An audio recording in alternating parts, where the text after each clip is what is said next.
the Applied AI stage. My name is Gary Abella, and I'm honored to have been asked to actually host the rest of the afternoon on this stage. I have founded myself a Berlin-based agency called CodePan, and I've spent the last 10 years really working through the trials and tribulations of taking AI research and actually putting them into real-world use cases that are actually fit for purpose. And that's the entire theme of the Applied AI stage. And we have some of the most inspiring and thought-provoking speakers and leaders from across the AI ecosystem, ranging from my fellow startup entrepreneurs to some of the movers and shakers of the corporate world, presenting on this very stage here today. So before I introduce our first speaker, I wanted to kick off the proceedings with a quote that I hope will really set the right mindset. And who better to quote than Socrates himself, who said that the only true wisdom is knowing that you know nothing. And so the only thing that I ask of all of you in here today is to have an open mind, be excited to learn from each other today. And to kick off proceedings, I'm delighted to introduce our first inspirational speaker, Mr. Shaun Moore. Having sold his first facial recognition startup, TrueFace, a few years ago, he now serves as the Chief AI Officer for his acquirer, Pangiam. Shaun has flown in directly from the US to really try to convince us skeptical Europeans on why he believes this highly controversial area of AI has a place in our society today. So please welcome Shaun to the stage.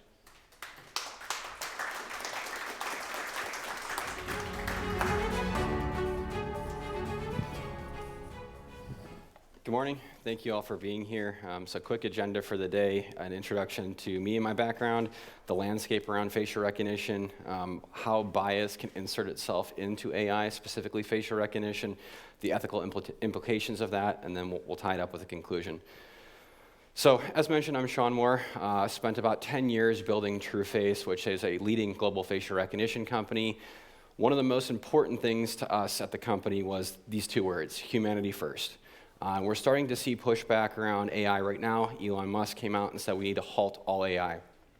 The trouble with that is you have an international group of individuals who are all working separately to build these products. So unless you have an international regulation, you're not going to be able to do that. So, I think we have to ask the question, how do we enforce or how do we ensure that at every single process of development and deployment, we think about humanity first? This has to be a non-negotiable guiding decision that is made at every single point of that journey, from the investors who are investing, to the researchers researching, to the designers, to the product delivery, to the customer support. Humanity has to come first. So, as mentioned, I sold my company in 2021 to a group called Pangiam. Pangiam shares this principle with us. This was the most important thing during the acquisition, was they believe that this technology can be a global technology as long as humanity comes first. So a brief history of facial recognition. Many people do not know this started in 1960 with a man by the name of Woodrow Wilson Bledsoe. It was through a joint effort with the intelligence agency in the US. He was tasked with taking handwritten geometry of a face and trying to compare it and overlay it. It took about 30 years before a computer could do this. And in 1991, we saw the first computer run a correct facial recognition analysis. So about 2,000 pictures were uploaded into the system. They found the one individual, the one input image they were looking for. It took another 10 years for us to see this in a commercial use case in the Super Bowl in the United States. It's the first time in history that facial recognition had been used on people at this scale.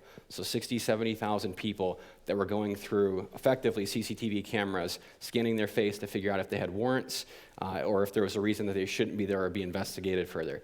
This was ultimately shut down due to privacy concerns a few months later. In 2010, this is when I believe facial recognition was brought to the market in terms of mass adoption. Facebook announced that they would be using facial recognition to auto-tag your friends, your family, people in your pictures. So not a consumer product, but you were interfacing it, sort of knowing, sort of not knowing how it was happening. And then in 2017, the iPhone X. Everyone thought this would crush facial recognition companies because now Apple can do it, so how are you going to compete? This was the turning point for adoption. Apple put facial recognition in people's hands. So it showed people the power that facial recognition has to unlock your phone, to transact, to prevent fraud. And so this was truly a pivotal moment for all facial recognition providers. And then a few years ago, I showed this same history. At the time, there were not 1 billion cameras in the world. There are currently 1 billion cameras in the world. So this gives you an idea of the scale in which computer vision or artificial intelligence can be deployed. This morning, it was announced that Princeton has come up with a camera that's the size of a grain of salt. So incredibly impressive, somewhat scary. Whoever gets their hands on it, how are they using it? It's being pitched as being used for medical care now, that you can ingest this grain of salt and effectively scope your body. But in the hands of an adversary, how do they use this? We're unsure. And so the current facial recognition landscape, we went from pen and paper to these massive computers down to a credit card-sized chip that sits in your pocket that can run facial recognition. This is a Raspberry Pi. The Raspberry Pis are capable of storing between 100,000 and 1 million faces that run completely offline at the edge. So extremely impressive that we can now run these complex computational algorithms on something of that size. In 2015, it was when we introduced deep learning to facial recognition. So prior to that, it was clunky, it was slow, required a ton of compute power.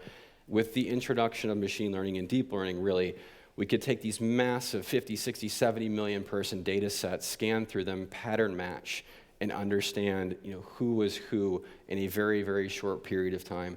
One of the things that we like to claim as a company, which has been tested, is we can scan through 1 billion faces a second.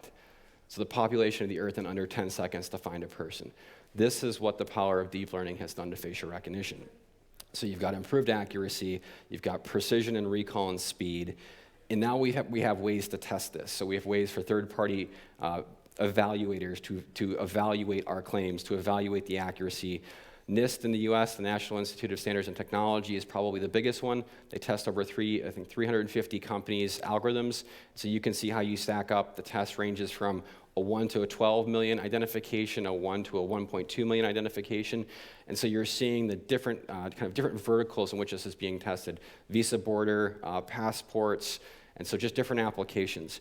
But it has proven, or we have been able to prove, that even at the 1 to 12 million, we score in the 99.x percentage of accuracy. So increasingly accurate due to deep learning. With all this said, it's not without its challenges. People are very aware of the challenges with bias, and we'll get to that in a few minutes. Privacy and trust. If the public doesn't trust this technology, there's going to be an uphill battle forever, really.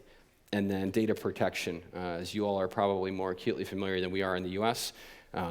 Data protection is extremely important in how the data transfers from the user, the ability not to sell, or the requirement in the contract not to sell that data, and then be able to remove yourself from those platforms. And then the regulatory environment. It's increasingly difficult for companies like ours to operate across the globe because of the regulatory environment is split by jurisdiction. The EU has their requirements. We have a per state requirement. We don't have federal regulation, so you've got 50 states to deal with. And so it's just, it's increasingly important that we can understand this environment, the regulatory situation, and how we handle these regulations.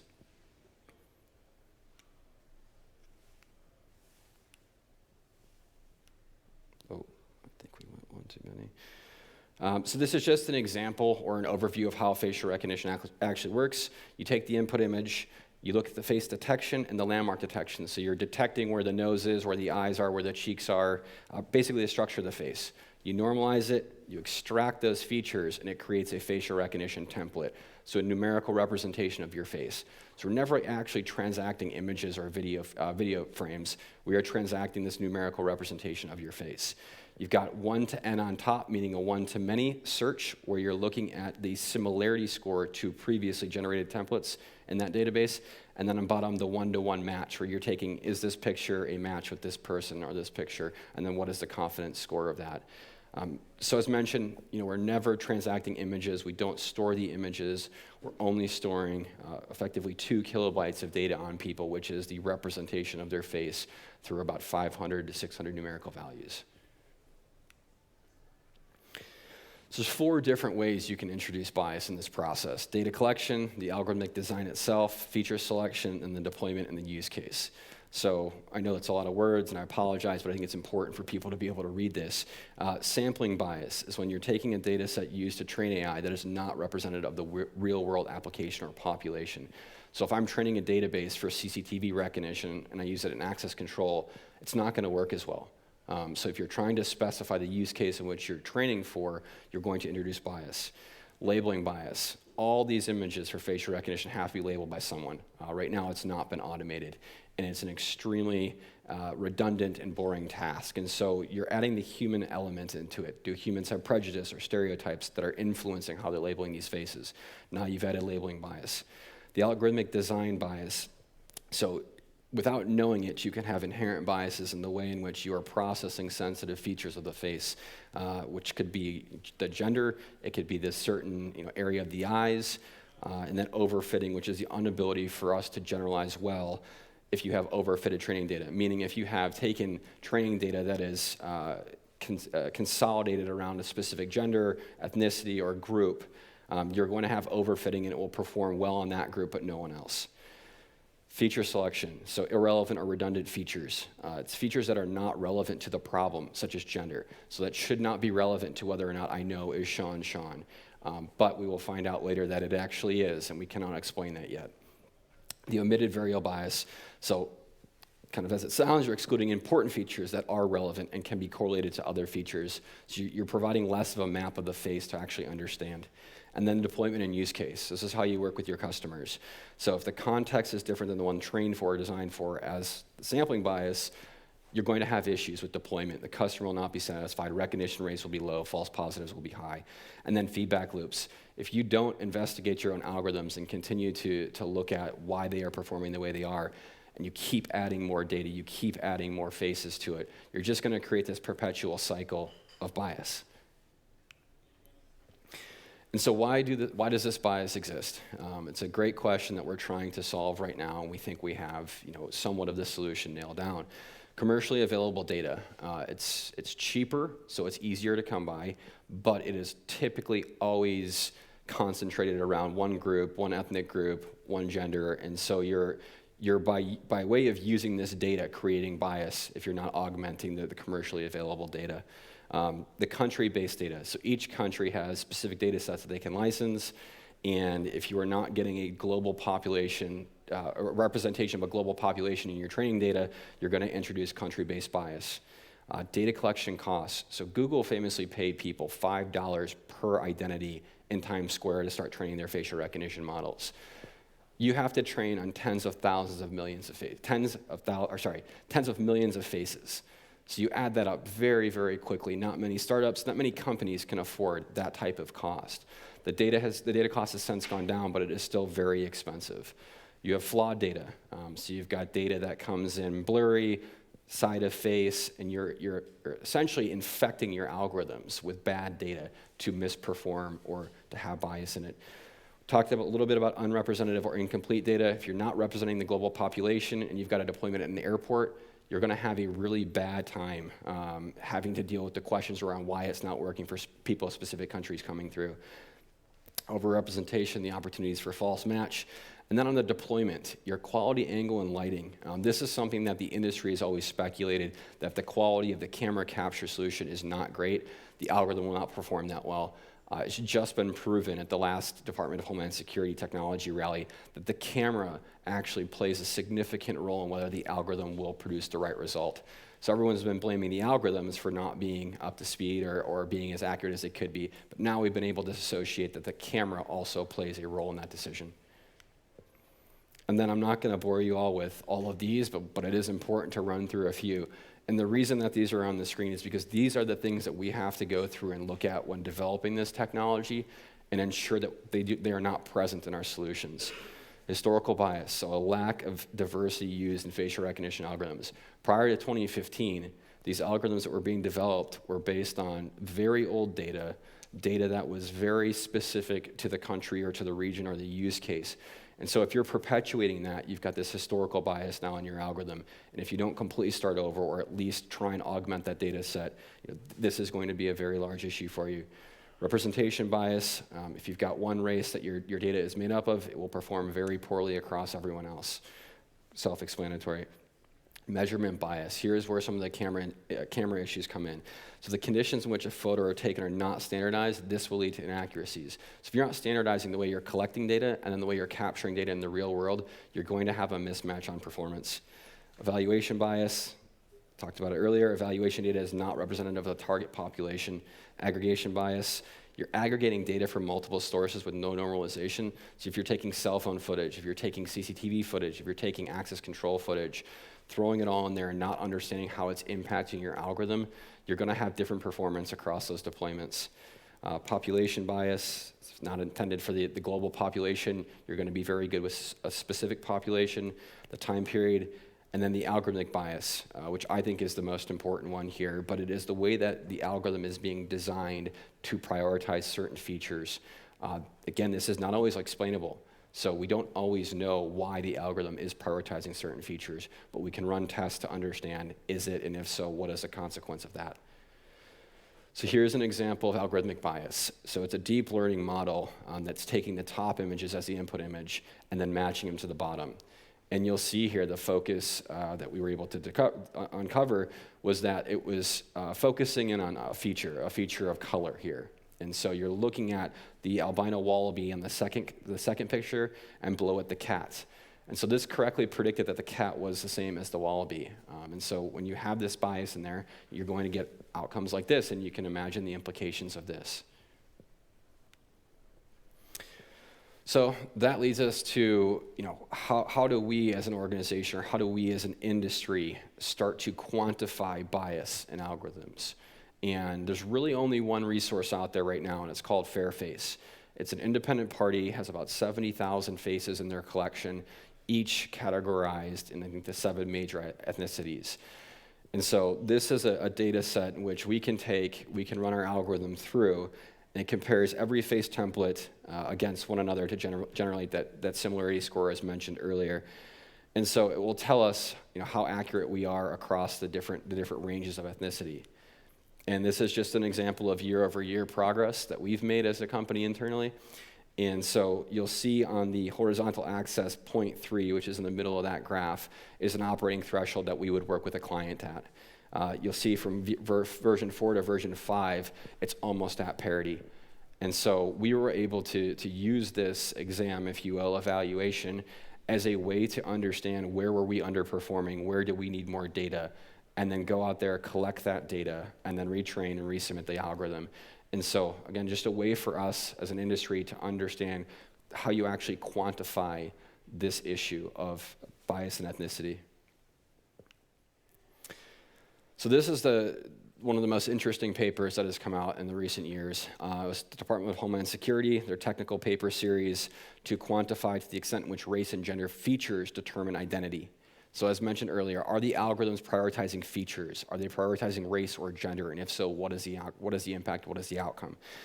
The big takeaway here is that the algorithms are learning features associated with gender and race, and not just the uniqueness of the face. So not just, is this Shaun? It is looking at and understanding there are features that are clustered together that make up gender and ethnicity, which is an extremely important realization for the industry. So the question we have to then ask ourselves and our customers is, this paper found that if you remove 10% of the features which describe ethnicity, you have a drop in performance, but you have a more fair algorithm. So would you prefer as an organization to be selling a more fair algorithm or a more accurate algorithm? Would you as a buyer prefer to have more accuracy or a more fair algorithm? And so it's a really important philosophical question, as well as a question that we now have to answer as an industry. What should we be doing?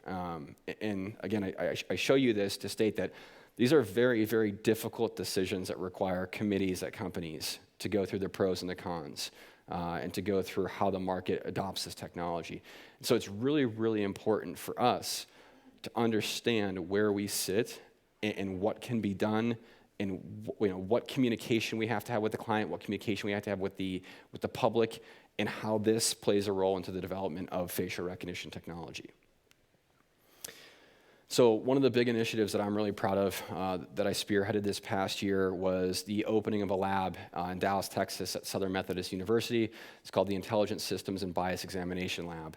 And so the entire mission of this kind of academic and private company partnership is to investigate facial recognition technologies, examine bias, understand how to mitigate it, and we can do this using research, standards, peer-reviewed scientific studies, and so SMU is the vehicle now which we have as a resource to really dive into this question.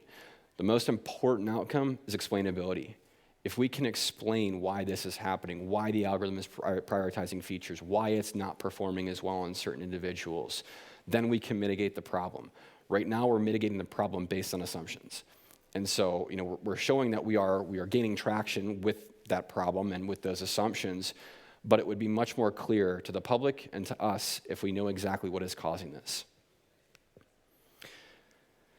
And so, what are the implications of all of this, and how do we adopt and how do we adjust as an industry, as a company building this technology?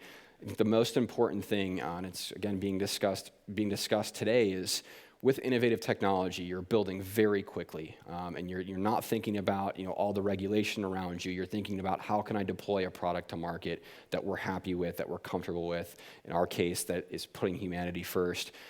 But how do you make those decisions in a time to market when regulation is lacking 2, 3, 4, 5 years? In 2016, 2017, China and Russia both came out and said whoever wins the AI race wins world domination.